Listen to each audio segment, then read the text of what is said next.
What's up, everyone? Welcome to today's video. Welcome to the Video Game Fight School channel. Thank you very much for tuning in. Today I wanted to take some time just to give credit to where credit is due and talk about a few technical things regarding video game and specifically Hogwarts Legacy. Now you have a blank screen because this particular video is going to have spoiler footage. So I recommend that if you want to listen, probably avert thine eyes, or if you're not worried about it, then we're probably going to go ahead and have the footage here on screen right now. So Hogwarts Legacy, the developers finally pulled it off. Now, many of you know that in the past few weeks leading up to this game, there were a lot of doubts surrounding if the developers were going to be able to pull off a solid looking game or a game that had the fidelity and played very well.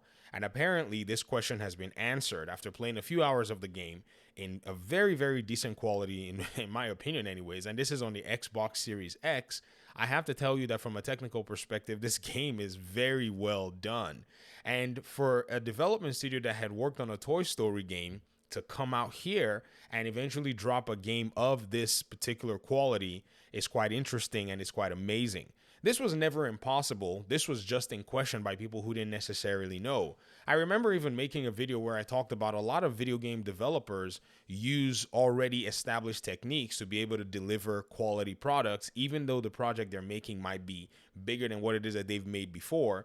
And I remember somebody as a game developer came out and tried to say, well, you seem to be misrepresenting video games because my work is very, very detailed and very hard, and we don't want YouTubers doing that. I say, hey, your work is no longer a mystery anymore. Why? This is because in today's day and age, there are so many resources that are being put out by game developers themselves who have worked on, also established titles. And to be very honest, I think one thing a lot of people don't necessarily pay attention to is how much of a plethora of this information is actually there.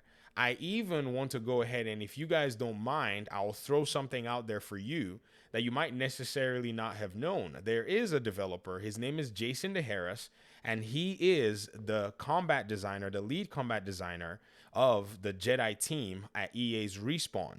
And he has an entire blog on how you can actually approach combat in video games.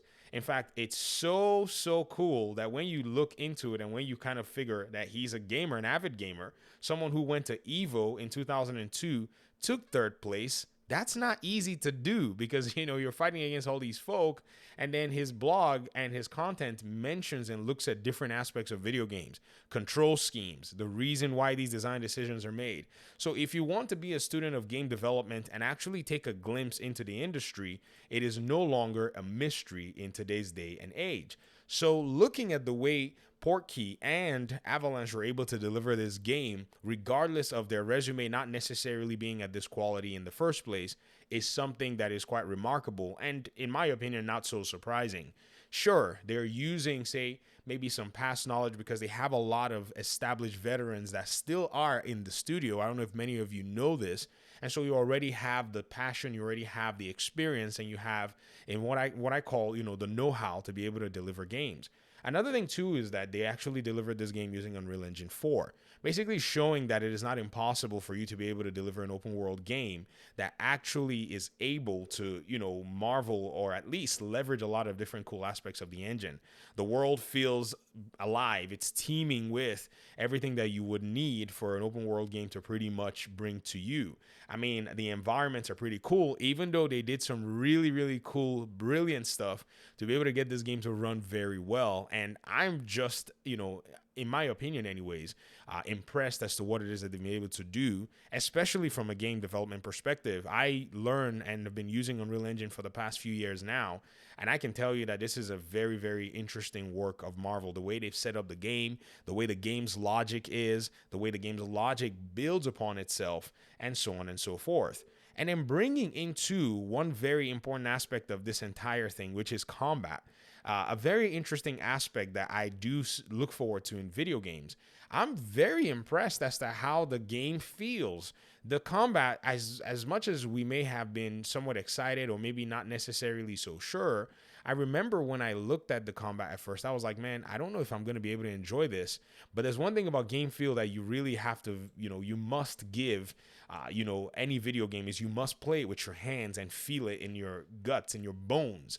And I played this combat and I was very impressed. The way it feels is much better than it looks, which is always a good thing. It kind of is like Gotham Knights when it came out. I remember a lot of people said things about Gotham Knights, and many of them never got to play the game. They said, well, the combat looks slow or whatever it is. No, you really got to get a game feel for the combat, and you really have to use the combat in its mechanics to the fullest most of the time to enjoy what the game is about. And so this game looks like it's going to pretty much win my heart when it comes to combat. For now, I haven't necessarily seen a lot of combat in my progression, and I'm looking forward to it, to be honest, because, man, Stupefy and the parry system, oh my God, it's a win. There's nothing better than bringing, high-level gameplay to your, audiences and to your users, because it's something that must be relished at any given point. In regard to representation of the world, in regard to representation of the textures and the cinematics and all of these things, the lighting, I am so pleased with what these developers were able to pull off, even with their, in quotes, so-called limited portfolio. But it doesn't really matter. At the end of the day, you really have to look at, say, how they're able to do their research, how they're able to do the R&D to be able to make systems work. And in my opinion, I think this is a really pleasant experience. I'm about to look further at the game on the PC port when I'm able to get some time. I'm really tired at this point because I've just been doing so many different things. But I hope to be able to get you guys, a few, I would say, depictions on the PC side of things, just so that, you guys can kind of see the game from that perspective. I'll be running it on some really crazy hardware. Well, let me just say really crazy, not really, but just really crazy hardware.